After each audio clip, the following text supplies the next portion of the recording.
দিদি বলেছেন যে আমাদের এই তেলেঙ্গানা সাব ডিভিশনের মধ্যে আমরা 3 জন বিধায়ক এবং বিধায়িকা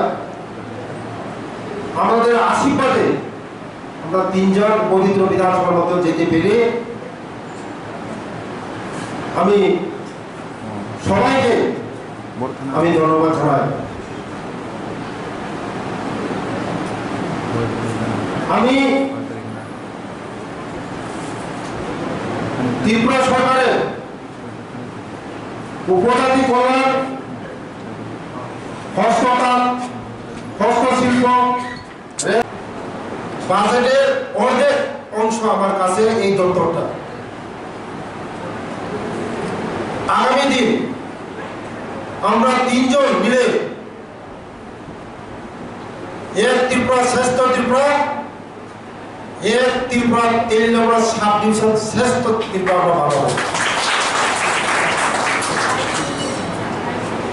এই তেলেঙ্গানা সাব ডিভিশনকে আগামী দিন 3 জন মিলে আমরা, দিদি বলেছে মাসের মধ্যে একদিন না, মাসের মধ্যে দরকার 4 দিন বসবো। আমরা পেইন প্রোগ্রাম করবো তেলেঙ্গানা সবচেয়ে, আমরা তেলেঙ্গানা সাব ডিভিশনকে শ্রেষ্ঠ তেলেঙ্গানা আমরা বানাবো। কারণ এই তেলেঙ্গানার মধ্যে গত 25 বছরের মধ্যে আমরা বঞ্চিত ছিলাম, সবচেয়ে বঞ্চিত। কিছু নেই আমাদের এখানে এই তেলেঙ্গানার মধ্যে। এই 5 বছরের মধ্যে গত 2018 আইপিএফটি বিজেপি সরকার আসার পরে দিদির প্রচেষ্টায় এবং পিনাকি বাবুর প্রচেষ্টায়, আমার অতুল বাবুর প্রচেষ্টায় অনেক কিছু হয়েছে। আগামী দিনে আমরা আরো অনেক কিছু করব। শুধু আপনাদের সহযোগিতা লাগে।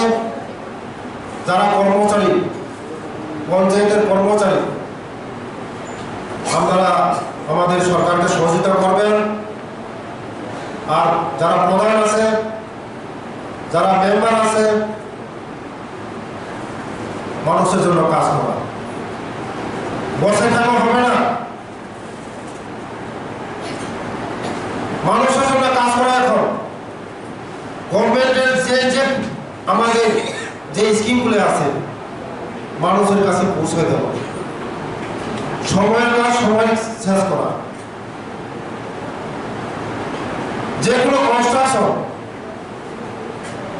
রাস্তা, পানীয় জল বলুন, যে কোনো কাজ বলুন, সময়ের কাজ সময়ে শেষ করা, এটা আমাদের খেয়াল রাখবে। কারণ আমাদের মুখ্যমন্ত্রী মানিক সাহেবের নেতৃত্বে আমাদের যে সরকার চলছে, এটা আমরা দেখাতে চাই মডেল ত্রিপুরা, মডেল রাজ্য। এটা আপনারা সাহায্য যদি না করেন, আমরা যে স্বপ্নটা কোনোদিন বাস্তবায়িত করতে পারবো না। তার জন্য আপনাদের সাহায্য লাগে। আমি দিদির সঙ্গে বসবো, পিনাকিতার সঙ্গে বসবো, যে মহিলাদেরকে কিভাবে রোজগার দেওয়া যায়, এটা আমরা বসে ঠিক করে মহিলাদেরকে রোজগার দেওয়ার ব্যবস্থা করব।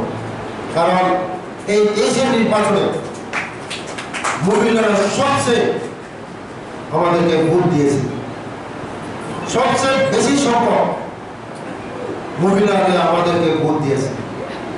তাই মহিলারা আমি স্যালুট দিই। আমাদের রোজগার আমরা 3 জন মিলে কিভাবে বেশি রোজগার দেওয়া যায় আমরা সিদ্ধান্ত নেব। এতটুকু বলে আমার কথা শেষ করলাম। সবাইকে নমস্কার, সবাই ভালো থাকুন, সবাই সুস্থ থাকুন। আমার